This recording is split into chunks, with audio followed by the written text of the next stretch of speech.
नमस्कार। आज हम बात करने वाले हैं बिहार पुलिस की एक ऐसी भर्ती के बारे में जो सच कहूं तो किसी आम सिपाही की नौकरी जैसी बिल्कुल नहीं है।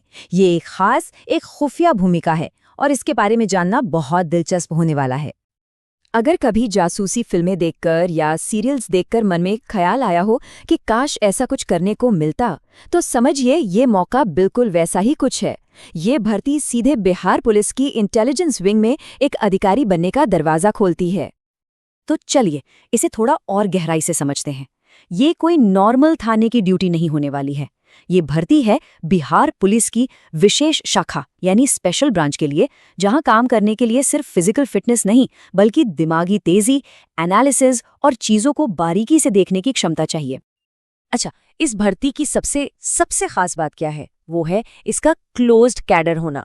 अब इसका मतलब क्या है? सीधा सा मतलब है कि अगर सिलेक्शन हो गया तो पूरी की पूरी नौकरी, पूरा करियर इसी स्पेशल ब्रांच में निकलेगा।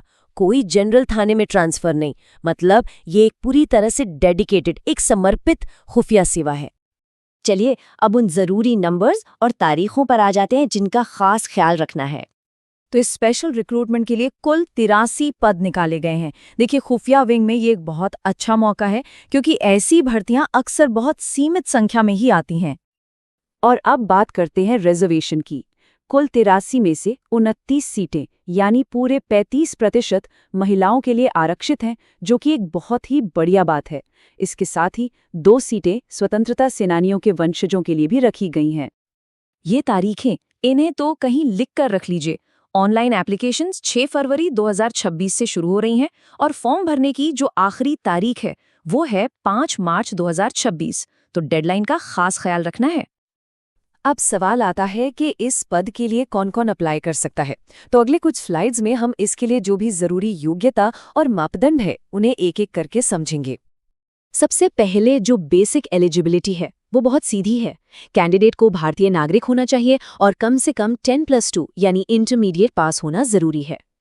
एज लिमिट पर जरा खास ध्यान दीजिएगा। जनरल कैटेगरी के लिए ये 18 से 25 इयर्स हैं। जो पिछड़ा और अत्यंत पिछड़ा वर्ग के पुरुष हैं उनके लिए 27 साल और महिलाओं के लिए 28 साल तक की छूट है। और हाँ, SC/ST उम्मीदवारों के लिए ये सीमा 30 साल तक रखी गई है।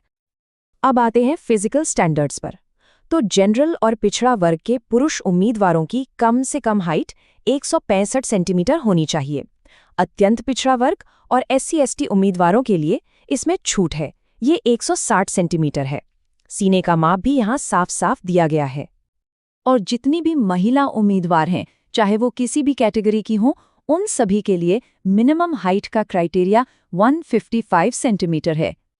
और ये एक बहुत जरूरी पॉइंट है, महिला उम्मीदवारों का वजन कम से कम 48 किलोग्राम होना ही चाहिए। ये अनिवार्य है, तो इस खास क्राइटेरिया पर जरूर ध्यान देना होगा।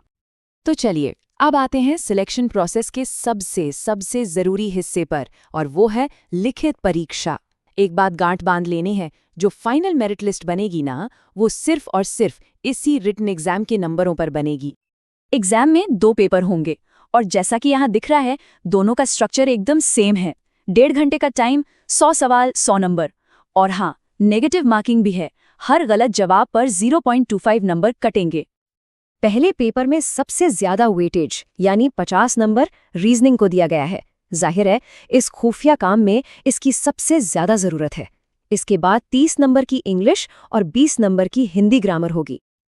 अब दूसरा पेपर देखिए, इसमें 50 नंबर GK, GS और करंट अफेयर्स के हैं। 30 नंबर की मैथ्स होगी और 20 नंबर खास तौर पर बिहार से जुड़े सामान्य ज्ञान के लिए रखे गए हैं। अच्छा, तो रिटन एग्जाम क्लियर करने के बाद क्या होगा? आइए सिलेक्शन के आखिरी स्टेप्स को समझते हैं और इस भर्ती की सबसे जरूरी बातों को एक बार फिर से रिवाइज कर लेते हैं। ये स्लाइड सिलेक्शन के रेशियो को बहुत अच्छे से दिखाती है। कुल 83 पदों के लिए रिटन एग्जाम के बाद 3 गुना लोग यानी 249 कैंडिडेट्स को अगले राउंड यानी फिजिकल स्टैंडर्ड्स टेस्ट के लिए बुलाया जाएगा। तो पूरी प्रक्रिया इन 4 स्टेप्स में चलेगी। सबसे पहले लिखित परीक्षा, फिर फिजिकल स्टैंडर्ड्स टेस्ट जिसमें सिर्फ हाइट, चेस्ट और वजन चेक होगा। उसके बाद डॉक्यूमेंट वेरिफिकेशन और फिर इन सब के आधार पर फाइनल मेरिट लिस्ट तैयार होगी। तो देखिए, इस पूरी प्रक्रिया का जो सबसे बड़ा सार है, जो निचोड़ है, वो यही है। इस जॉब के लिए कोई दौड़ भाग नहीं है, कोई ऊंची कूद या गोला फेंक नहीं करना। फिजिकल टेस्ट वो बस क्वालिफाइंग है, मतलब सिर्फ पास करना है। असली खेल तो दिमागी है। सिलेक्शन पूरी तरह से रिटन एग्जाम में लाए गए नंबरों पर ही होगा। तो आखिर में एक सवाल खुद से पूछना बनता है, ये नौकरी ये भाग दौड़ वाली नहीं बल्कि दिमाग वाली नौकरी है, सोचने की, विश्लेषण करने की, जानकारी को जोड़ने की। तो क्या ये खासियतें हैं किसी में?